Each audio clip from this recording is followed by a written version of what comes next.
Nah, di antara tadi contoh yang kita sebutkan al-ihtifal bimunasabatil maulidin nabi, perayaan yang bertepatan dengan hari kelahiran Nabi.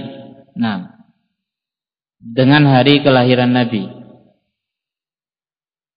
Banyak dari mu'arrikhun menyebutkan bahwa Nabi SAW lahir pada bulan 12 Rabiul Awal.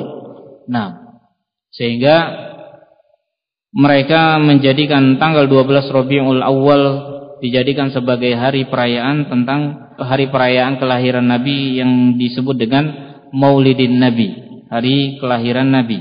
Nah, akan tetapi dikatakan oleh Syekh Muhammad bin Shalih Al-Utsaimin rahimahullah di dalam salah satu fatwanya bahwasanya banyak sekali riwayat tentang tanggal kelahiran Nabi, dan beliau tidak menyebutkan tarjih, mana yang rajih dari barakallahu fikum dari tanggal yang benar tersebut. Ada yang mengatakan tanggal 12, ada yang mengatakan tanggal yang lain. Naam, karena tidak memudaratkan kita, dikarenakan kita tidak mengetahui secara detail tanggal kelahiran Nabi Shallallahu Alaihi Wasallam, karena tidak terkait dengan amal ibadah yang wajib kita lakukan kepada Allah Subhanahu Wa Taala. Nah, sehingga oleh karena itu penentuan harinya saja muttarib, tidak jelas. Nah, karena banyaknya riwayat tentang tanggal kelahiran Nabi Shallallahu Alaihi Wasallam yang tepatnya. Wa huwa tashabbuhun bin nasara fi amali ma yusamma bil ihtifal bi maulidil masih. Perayaan Maulid Nabi ini merupakan perbuatan yang menyerupai orang-orang Nasara di dalam amalan yang disebut dengan perayaan kelahiran Al-Masih. Nah, ini yang pertama. Nah, ma'akhid dari perbuatan ihtifal bi maulidin Nabi, yaitu tasabbuh bin Nasara, yang mana orang-orang Nasara memperingati hari kelahiran Al-Maulidil Masih. Fayahtafilu jahalatul muslimin awil ulama al-mudillun fi Rabi'il Awwal aw fi ghairihi min kulli sanatin bi munasabati Maulidir Rasul Muhammad sallallahu alaihi wasallam.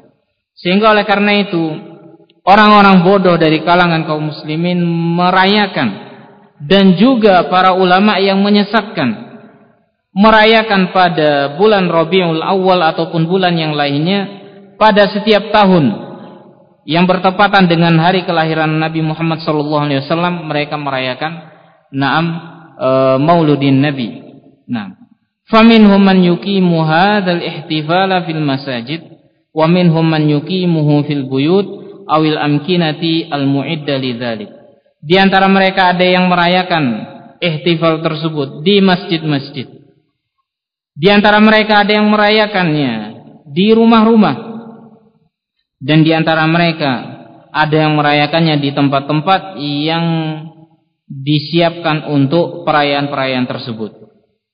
Wa yahduru jumu'un katsiratun min duhama'in nasi wa awamihim. Pada perayaan tersebut dihadiri oleh banyak manusia, baik dari kalangan pemuka-pemuka mereka ataupun dari awam-awam mereka. Wa ya'maluna dzalika tashabbuhan bin nasara fi ibtida'ihim al-ihtifal bi maulidil masih alaihi salam. Dan mereka mengamalkan yang demikian tersebut tashabbuhan bin nasara, dalam rangka menyerupai orang-orang Nasara di dalam perbuatan bid'ah yang mereka lakukan, yaitu al-ihtifal bi maulidil masih alaihi salam. Wal ghalib anna hadzal ihtifala alawatun ala kaunihi bid'atan. Dan yang jelas bahwasanya perayaan-perayaan ini merupakan tambahan-tambahan, yang mana perbuatan ini adalah perbuatan bid'ah wa tasyabbuhan bin nasara, dan merupakan perbuatan yang menyerupai orang-orang Nasara. la yakhlu min wujudi syirkiyat wal munkarat. Dan perbuatan ini, perayaan ini tidak lepas dari keberadaan perbuatan-perbuatan syirik dan kemungkaran-kemungkaran yang lainnya. Tadi, tidak sebatas kemungkaran pada perayaan itu saja. Bahkan di dalam perayaan-perayaan tersebut, banyak sekali ditemukan perbuatan-perbuatan syirik dan kemungkaran-kemungkaran yang lainnya.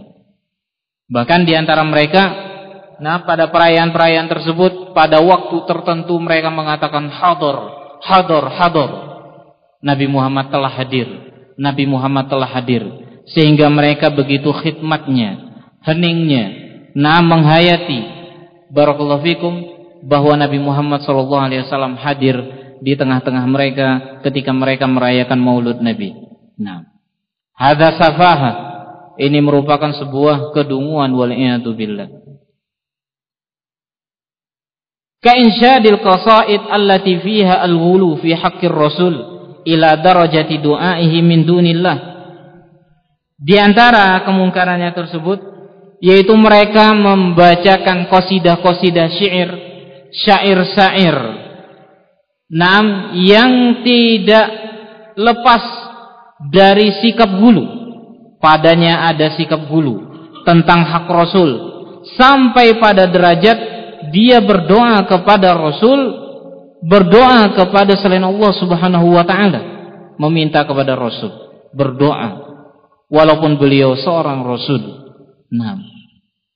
Seorang yang dimuliakan oleh Allah Subhanahu wa taala, dijadikan sebagai pimpinannya para nabi dan rasul, pimpinannya seluruh manusia. Akan tetapi kita tidak boleh mengangkat derajat beliau sampai pada derajat ilah yang diibadahi, yang disembah dan dimintai doa. Tidak boleh. Wal istighatsatu bihi, wal istighatsati bihi, sampai beristighatsah kepada beliau. Wa qad naha Nabi sallallahu alaihi wasallam 'anil ghuli fi madhihi. Di dalam qasidah An-Nariyah, begitu pula di dalam qasidah Al-Busiriyah. Barakallahu fikum. Mereka bertawassul kepada Nabi.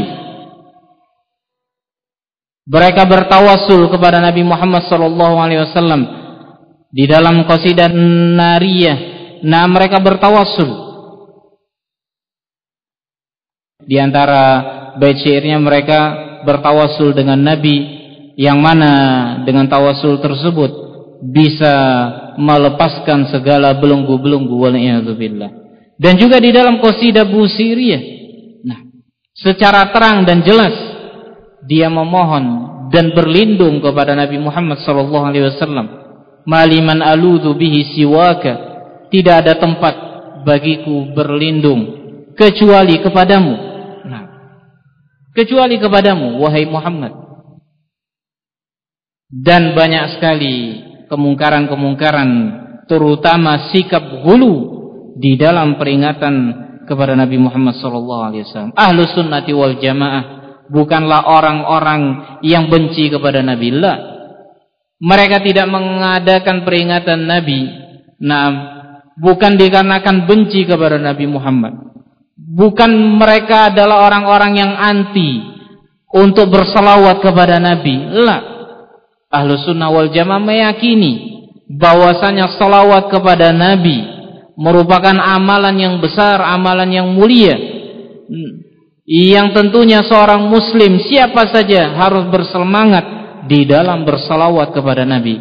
Hanya saja ketika cara-caranya tidak benar, ketika dimasuki dengan lafaz-lafaz yang mungkar dan bahkan kesyirikan, maka tentunya Ahlus Sunnah wal Jamaah yang menisbatkan dirinya kepada pengikut-pengikut Rasul anti akan perbuatan-perbuatan tersebut. Kenapa demikian?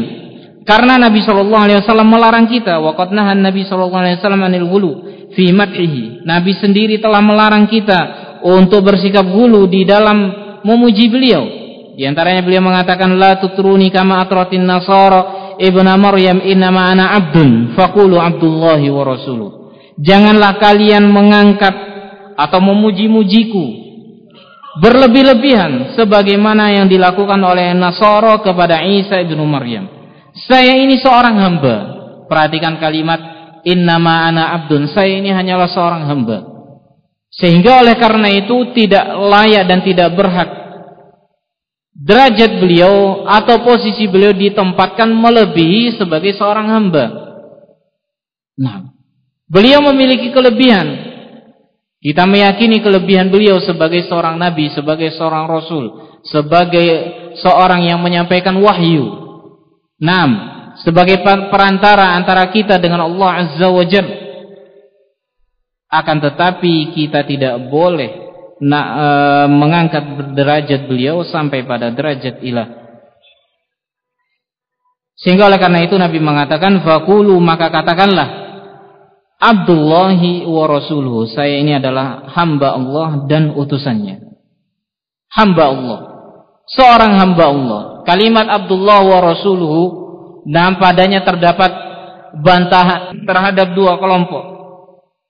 Yang pertama, lafaz Abdullah ini bantahan terhadap orang-orang yang bersikap gulu kepada Nabi Muhammad sampai mengangkat derajat beliau pada derajat ilah. Nah, banyak sekali contoh-contohnya. Dan kalimat rasuluhu bantahan terhadap orang-orang yang menyepelekan kedudukan Rasul, tidak mau berpegang dengan sunnah Rasul, lebih memilih untuk mengutamakan akal, lebih memilih untuk mengutamakan logika sesuai dengan pikiran mereka, sesuai dengan kemampuan mereka di dalam berpikir. Nah, barakallahu fikum.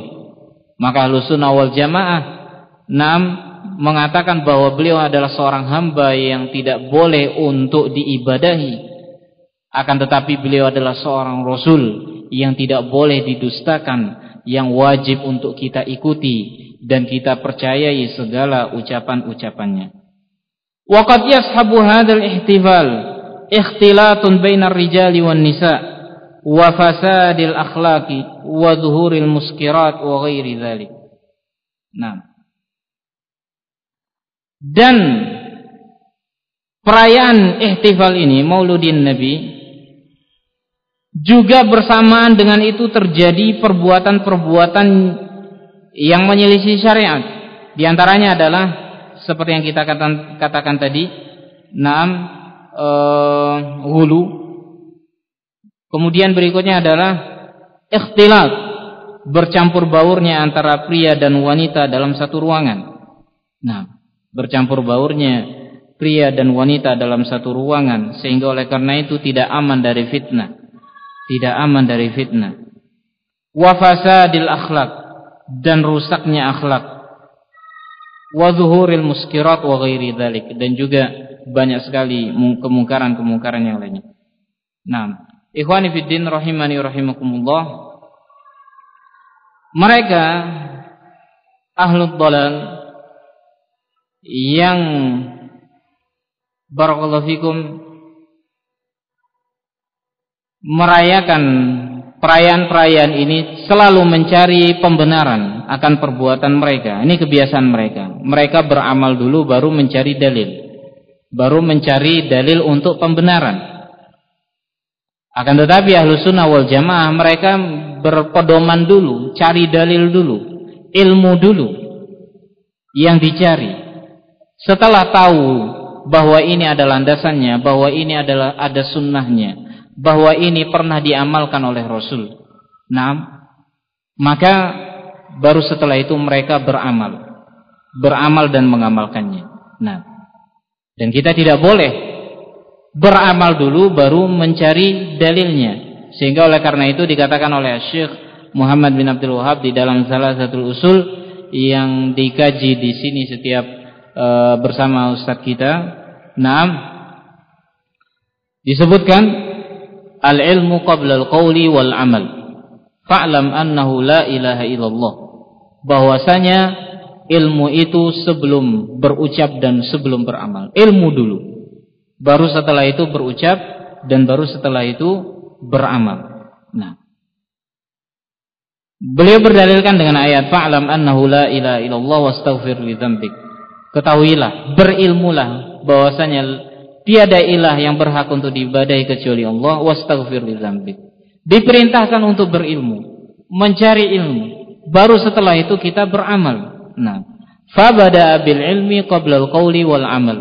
Sehingga oleh karena itu Allah Subhanahu wa taala memulai dengan ilmu dulu sebelum berucap dan sebelum beramal. Nah, dan terlebih perbuatan ini Mauludun Nabi.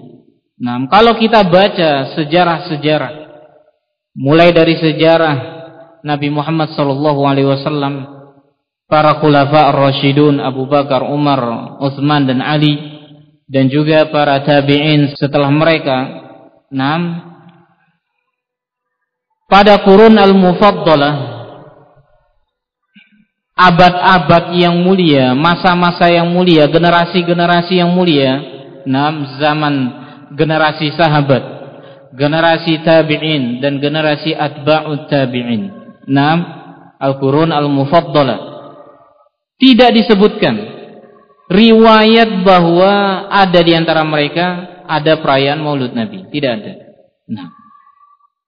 Tidak ada.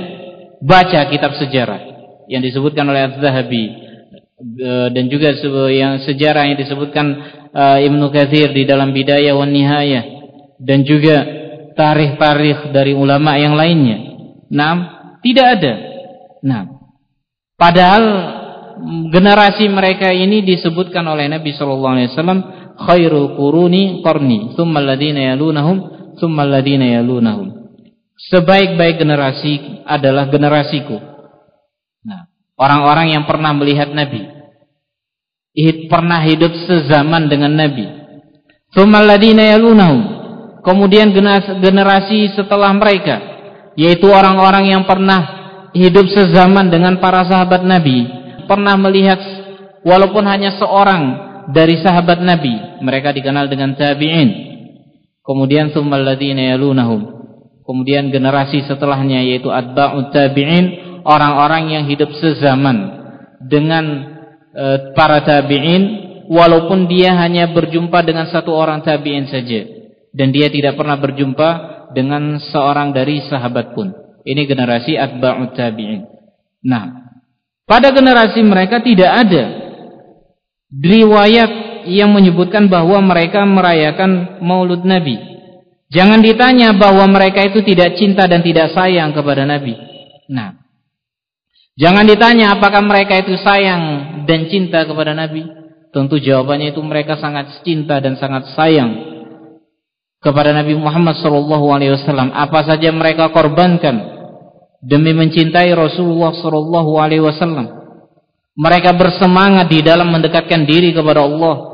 Mereka bersemangat di dalam mengikuti sunnah-sunnah Rasul. Hanya saja Nabi telah membatasi mereka di dalam ibadah. Nabi membatasi mereka di dalam ibadah. Apa batasannya?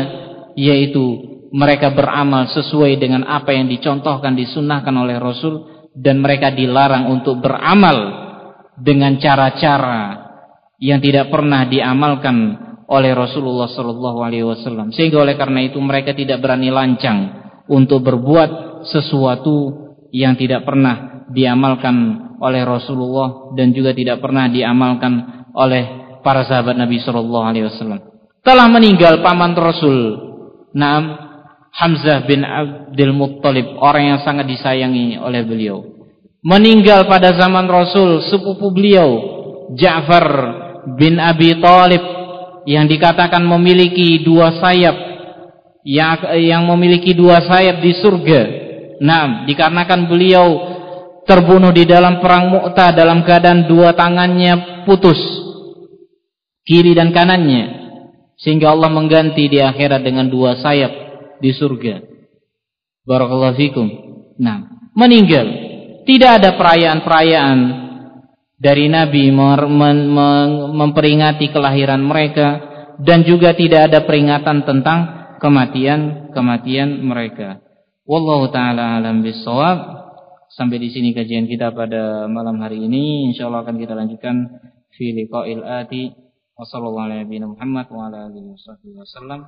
Walhamdulillahi rabbil alamin.